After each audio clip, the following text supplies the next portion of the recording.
আসসালামু আলাইকুম। অনলাইন জগতে সবাইকে জানি টিএস গ্রুপে স্বাগতম। তো আপনারা সামনে আবারও হাজির হয়েছি নতুন একটা ভিডিও লইয়া। আজকের ভিডিওর মূল বিষয় হইছে আমার কাকার লগে আমি একটা কাজে যাবো। প্রথমে আমি আমার কাকার বাড়িতে গেছি। কাকার বাড়ি থেকে সব জিনিসপত্র লইয়া আমরা স্কুলের উদ্দেশ্যে রওনা হয়েছি। আজকে আমরা যাইতাছি একটা প্রাইমারি স্কুলের রং তুলি দিয়ে সাজানোর লাগিয়া। ভিডিওটা শেষ পর্যন্ত দেখার জন্য সবাইকে অনুরোধ রইল। আর আমরা হাঁটতে হাঁটতে সিনজি স্টেশনে পড়লাম। তো সিনজি দিয়ে আমরা এখান থেকে ব্রাউনবাড়ি আমাদের গন্তব্য হয়েছে ব্রাউনবাড়ি সদরের ঔষুরিয়া গ্রামের একটি প্রাইমারি স্কুল। তো আমাদের গন্তব্য পৌঁছানোর লেগে আমরা শিবপুর এবং নারুই গ্রামের উপর দিয়ে যাইতেছি। নারুই গ্রামের রাস্তাটা কিন্তু অনেক সুন্দর আর অনেক মনোমুগ্ধ। গাড়ি দিয়ে যাইতে যাইতে আমরা ব্রাউনবাড়ি জেলখানার সামনে আইলাম। যাক, আমরা আমাদের গন্তব্যে পৌঁছাইলাম। আমি স্কুলে আই পুরাটা স্কুল ঘুরে ঘুরে দেখতেছি। আর তখন আবার স্কুলের ক্লাস চলতেছিল। স্কুলটা কিন্তু খারাপ না, আমার কাছে মোটামুটি ভালোই লাগছে। তো চলেন ভিতরে যাও যাক। বাইরের পরিবেশটা তো আমার কাছে ভালোই লাগছে। তো ভিতরের পরিবেশটা কেমন একটু দেখাই। এর দিয়ে ওঠার সময় দেখি কত আবার একটা আয়না। তো আয়নাটা দেখি আমার মনটা গেছে আমার চুলটি ঠিক করি। সব পোলাপানি তো আয়না দেখলি কি আর চুলের কি স্টাইল মিস্টাইল কাটিং মারে।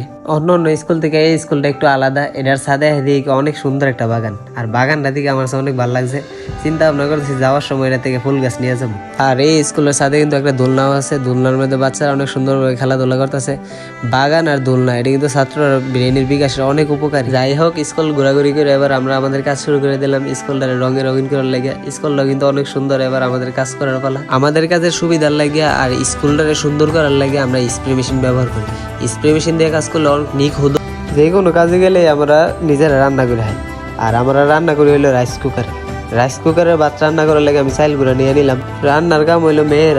আর এই রান্না যদি ছেলেরা করে তাহলে কেমন কষ্ট বুঝেন। যারা বিদেশে দেন তারা বুঝতে পারবেন। যাই হোক, চাউল টাউল ধোয়ার পরে এখন আমি ভাত রান্না বসাই দিলাম। ভাত রান্না বসাই দিয়ে আমি আমার কাকার কাজে মনোযোগ দিলাম। আমি মূলত কাকার সাথে কাজ শিখার জন্য। রাইস কুকারে ভাত হইতে বেশি সময় লাগে না। তো আমাদের ভাত রান্না শেষ। এবার তরকারি গরম করবো। তরকারিটা হয়েছে আমরা বাইর থেকে দিয়ে দিছে।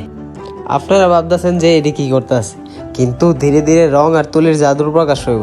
কাজ শেষের পরে দেখেন কত সুন্দর লাগে। দেখতে দেখতে আমার কাকা একটা দেয়ালের কাজ শেষ করে লেছে। আপনারা যদি কেউ আমার কাকারি দিয়ে কাজ করাইতে চান তাহলে অবশ্যই ইনবক্সে যোগাযোগ করি। কাজের ফাঁকে আমরা দুটো কাকা পাতি যা দুপুরের খানা শেষ করলাম। আর আশেপাশের খেলাগুলো দেখে আপনারা অবশ্যই বুঝতেছেন যে এটা শিশু শ্রেণীর ক্লাস। পেন্সিল দিয়ে আমার কাছে চিত্রের আকার ধারণ করতেছে যাতে রং করতে সহজ। আর আজকের কাজ আমাদের এই পর্যন্তই। রাতে ঘুমানোর লেগে আমি নিচে বিছনা করতেছি। আর আমরা যে কোনো কাজে গেলে স্কুলেই থাকি। স্কুলে যেমন থাকতে ভালো লাগে আবার ডরও লাগে, কারণ স্কুলে তো অনেক নীরব, বুঝেন না। আর একটা চমৎকার জিনিস হলো আমরা হাওয়ার বালিশ যা বহন করতে অনেক সহজ। আর আমরা এটা সহজে ব্যবহার করতে পারি। আবার আমরা লগে লগে রাখতে পারি, কাঁধ বেগে এটা সহজে নেওয়া যায়। পরের দিন সকালে আমরা কাজ শুরু করে দিচ্ছি। আর কালকে যে চিত্রগুলার এই পেন্সিল স্কেচ করছে ওইগুলার আজকে আবার স্প্রে দিয়ে রং করতেছে। আমরা কিন্তু সব কাজ কন্টাকে নেই। আর এই স্কুলের কাজটা নেওয়া হয়েছে 15,000 টাকা দিয়ে। তো আমাদের কাজ শেষ করার পরে আমি আপনাদেরকে সবটা ক্লাসরুম দেখাইতেছি। আপনারা দেখে কমেন্ট করবেন যে কেমন হয়েছে আমাদের কাজটা। এইবার আমাদের কাজ অল্প হওয়াতে আমরা 2 দিনই কাজ শেষ করে লাইছি। আমাদের কাজ শেষ, তাই আমরা ব্যাগ টেক গোছায় বাড়ির যাওয়ার হলে প্রস্তুতি নিতেছি। তো ব্যাগ টেক গোছানোর পরে এবার আমরা চলে যাইতেছি। তো স্কুলেতে কাজ করে আমার ভালোই লাগছে, খারাপ না। স্কুলটার পরিবেশ অনেক সুন্দর, আমার কাছে অনেক ভালো লাগছে। আমাদের এই স্কুলে কাটানোর সময়গুলো আমি আপনাদের সামনে তুলে ধরার চেষ্টা করলাম। আর আমার ভিডিও যদি ভালো লাগে তো অবশ্যই কমেন্টে জানিয়ে দেবেন।